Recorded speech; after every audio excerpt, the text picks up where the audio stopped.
Bine v-am găsit, dragii mei din Zodia Leu, oriunde v-ați afla. Bine ați venit tuturor pe canalul meu Tarot Flor de Loto, numele meu este Nina, pentru cei care nu mă cunosc, și ca de obicei mă bucur să vă am alături atât pe dragii mei abonați, cum de asemenea și pe cei care poate sunteți pentru prima oară aici pe canal. Azi voi face, așa cum v-am obișnuit, o lectură atemporală, fără limită de timp, o lectură pe care voi să o puteți urmări oricând doriți sau atunci când apare în viața voastră. Desigur, dragii mei, nu uitați un lucru important, și anume faptul că voi sunteți constructorii proprii voastre vieți, așa că vă rog din suflet să luați decât acele mesaje care rezonează cu voi, iar restul lăsați-le să zboare în univers, pentru că sigur sunt pentru alte energii, pentru alte persoane care într-o mai mică sau mai mare măsură au o legătură cu Zodia Leu.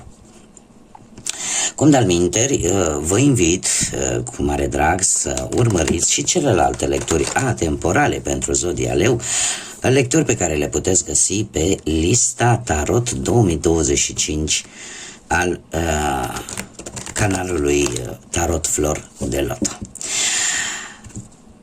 Bun, dragilor, spuse toate acestea, haideți să vedem care este energia actuală, energia voastră, dragilor din lei, în acest moment în care voi urmăriți această lectură. Care este energia, dragilor mei, din Zodia Leu? Și avem o energie foarte interesantă. Avem numărul 4 și acceptare. Numărul 4, cifra 4, ne vorbește de stabilitate, de organizare, ne vorbește de... Poate unii dintre voi simțiți acea nevoie acută de a face un pic de ordine, poate în viața voastră sau într-o anumită situație sau într-un anumit aspect al vieții voastre. Este o cifră care ne vorbește de răbdare, de planificare, dar în același timp de foarte multă devoțiune, devotament. Unii dintre voi e posibil chiar să începeți să vedeți un rezultat destul de vizibil care să vă arate că sunteți pe drumul bun, că sunteți pe drumul corect. De asemenea, numărul 4, cifra 4, ne vorbește de protecție. Cartea în sine, acceptare. Se pare că unii dintre voi sunteți într-un moment al vieții voastre în care trebuie să acceptați o anumită situație. Iar acceptarea unei situații este probabil primul pas către schimbare. În momentul în care poate îți dai seama că nu ai încotro și că trebuie să accepti cumva respectiva situație așa cum este ea, chiar dacă poate convine sau nu. Cumva este unii dintre voi vă dați seama că trecutul este istorie, nu? Și că viitorul încă nu a venit, așa că cumva sunteți în acel moment în care știți că trebuie să faceți ceva acum, în acest prezent. Unii dintre voi poate chiar ați reușit să vă dați seama de un anumit adevăr pe care, după cum bine vedem, energia acestei cărți ne spune că va trebui să-l acceptați așa cum este el. Și aici, indiferent de ce aspect al vieții vorbim. Haideți să vedem ce ne spune tarotul și începem cu planul profesional, așa cum v-am obișnuit, să vedem pe partea asta a muncii ce vine pentru voi, dragii mei din leu. Și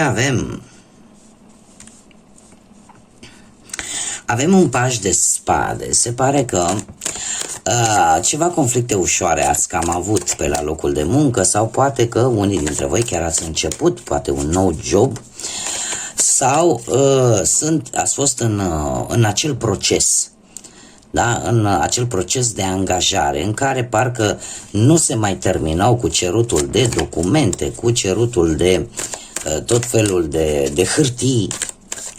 Și asta parcă v-a făcut să credeți că există ceva personal. Ați luat-o un pic personal. Dar în prezent avem un doi de bâte care mie îmi spune că E posibil să mai faceți niște drumuri pentru a obține poate o anumită specializare sau pentru cumva a încheia tot acest proces de care v-am vorbit. Unii dintre voi sunteți oarecum tentați sau vă doriți acest lucru, să găsiți un job care să aibă o activitate pe care voi să o știți foarte bine, dar în același timp să vă placă foarte mult. Da? Să fie o activitate care vă face plăcere. Și așa cum bine spunea un filozof asiatic, cred că Lao Tzu, parcă să zic îl chema, în momentul în care faci o muncă care îți place, de fapt nici nu simți că muncești. Cam așa tindeți unii dintre voi să găsiți un job care să întrunească, ca să zic așa, acțiunea pe care voi vreți să o faceți, felul în care voi vreți să vă câștigați bănuții. Regele de bâte, care vă poate reprezenta foarte bine și pe voi, pe partea asta muncii îmi spune că în viitorul apropiat cineva te poate ajuta, poate să găsești acel job, cineva dintr-o zodie de foc, la fel ca și tine, poate berbec, leu, de ce nu, sau chiar săgetător, sau pur și simplu sunteți hotărâți să nu dați un pas înapoi, sunteți hotărâți să nu vă opriți și pur și simplu în viitorul apropiat nu o să vă fie frică de provocări, indiferent care vor fi acelea, mai ales pe planul carierei. Se pare că sunteți într-o perioadă în care, chiar dacă, așa cum bine am văzut, acceptați o anumită situație, totuși vreți să vedeți, să vă planificați ceva profesional pe termen lung. Dar nu mai mergeți cu o caua mică, ca să zic așa, pe termene scurte, vreți pe termen lung și ceva serios. Chiar dacă acum traversați o perioadă, din punctul ăsta de vedere profesional, care vi se pare destul de grea poate, sau un pic dificilă, sau cu prea multe provocări, trebuie să vă spun că este decât un lucru temporar, nu va dura foarte tare, iar prin tot ceea ce voi ați trecut și treceți și veți trece, sunt, ca să zic așa, lecții binevenite din care voi nu aveți altceva decât de învățat din ele și vă vor ajuta pe viitor. Haideți să vedem cu bănuții cum stați. Cu bănuții se pare că nu a stat foarte rău cu ceva timp în urmă. Avem împărăteasa, nu știu dacă zodia Taur vă spune ceva sau are legătură cu vreo anumită situație financiară, dar împărăteasa mie îmi spune că ați avut destul de bine cu bănuții, chiar aș putea zice că chiar ați ajutat poate pe cineva cu ceva bănuți. În prezent avem un cavaler de bâte.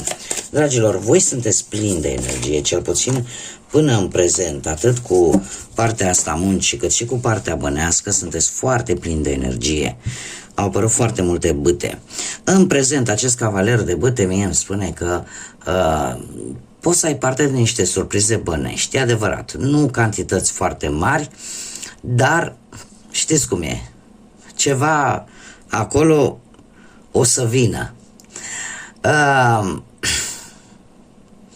Vor fi niște bănuți pe care îi veți obține în urma unui plan pe care voi l-ați pus foarte bine la punct.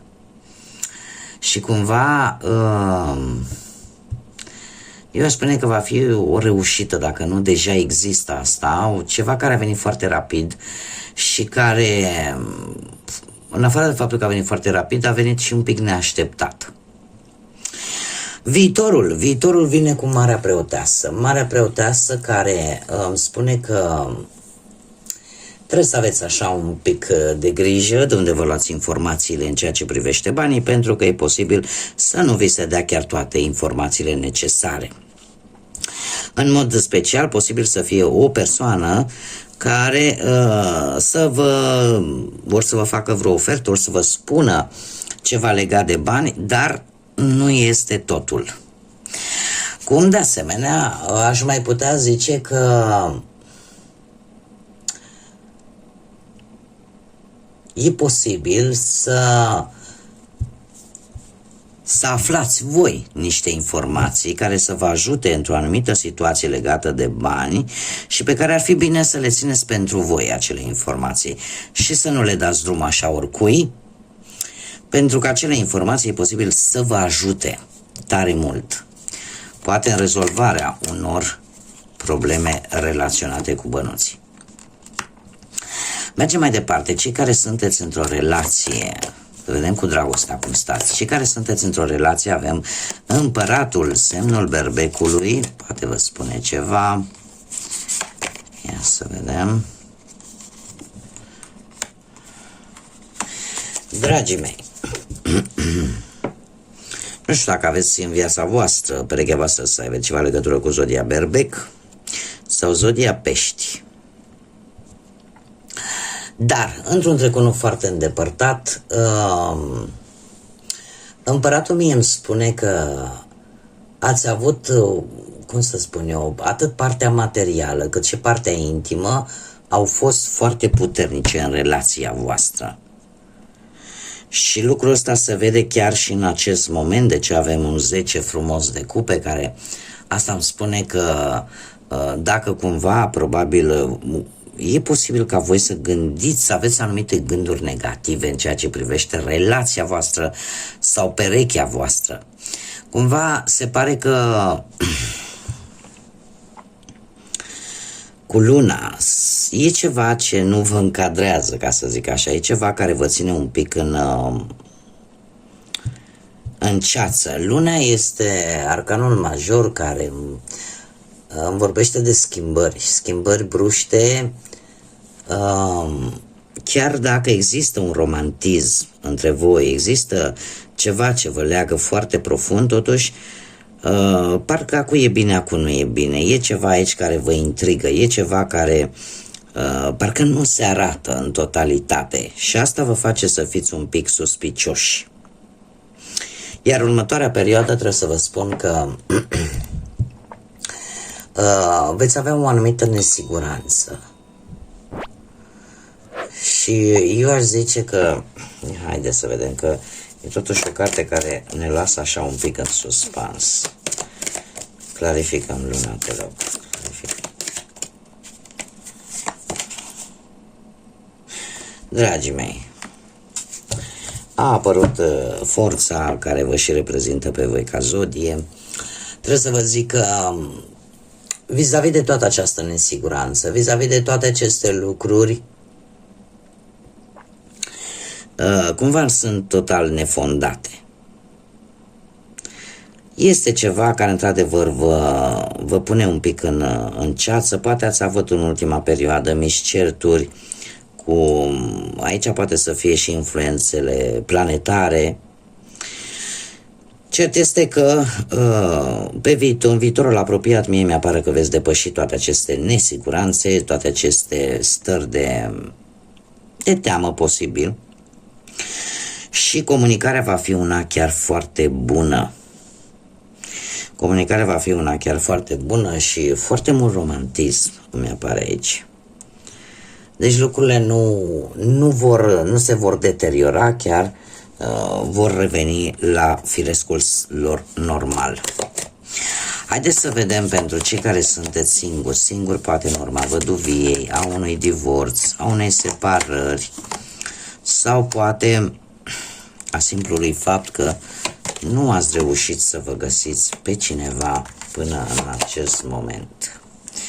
Și haideți să vedem, dragilor, într-un trecut nu foarte îndepărtat, pe partea asta dragoste, avem un 8 de bâte, care îmi vorbește de posibil o dragoste care a fost pe o scurtă durată de timp, a fost într-adevăr foarte plină de multă pasiune, de mult sex appeal. Totuși, în prezent ceva se întâmplă cu voi, pentru că avem un 8 de data aceasta, de spade, și faptul că se repetă cifra 8, asta îmi spune mie că e o schimbare foarte importantă care a avut loc. da? De la evenimentele din trecut până în prezent. Ceea ce pe voi vă face să fiți un pic, să dați înapoi, să vă faceți tot felul de iluzii, Optul de spade în general ne vorbește de un pic de lipsă de rațiune și de logică. Și de ce spun acest lucru? Pentru că e posibil ca unii dintre voi să existe ceva în interiorul vostru legat de cineva din trecutul vostru care să nu vă dea pace. Există acolo o rană care încă nu s-a vindecat și încă supurează, încă doare. Iar asta pe voi vă face să nu prea vedeți lucrurile așa cum sunt ele în realitate, să trăiți într-un soi de utopie. Cer scuze pentru cățelul meu, se mai întâmplă mii de scuze, nu știu dacă mi s-a întâmplat tot la voi, dar asta e, stă aici cu mințel până când îi se pare și lui ceva și mai scoate cât un lătrat, așa că mii de scuze. Bun, continuăm. Deci, în prezent, dragilor care sunteți singurei, se pare că încă există ceva care vă face vă blochează, ca să spun așa, și vă face să trăiți într-un soi de lume utopică, un soi de lume care nu are nimic de văzut cu realitatea. De ce? Pentru că e posibil să existe în interiorul vostru, așa cum v-am mai spus, ceva nevindecat încă. Viitorul apropiat vine cu acest doi de monede care îmi întărește oarecum acest aspect, și anume faptul că cumva voi încercați să vă mințiți pe voi, în sensul că spuneți, știi, vreau o relație, vreau să am pe cineva, dar parcă nu vă dedicați întru totul. Parcă poate nu vă faceți timp îndeajuns pentru acest lucru, tocmai pentru că există această îndoială. Da, ambele cărți îmi vorbesc de o stare de îndoială, o stare în care voi trebuie să alegeți între două lucruri, da? Între două situații. Și lucrul ăsta se pare că va persista și în următoarea perioadă. Acum, haideți să vedem ce mesaj am pentru voi, dragilor din Leu, un mesaj general.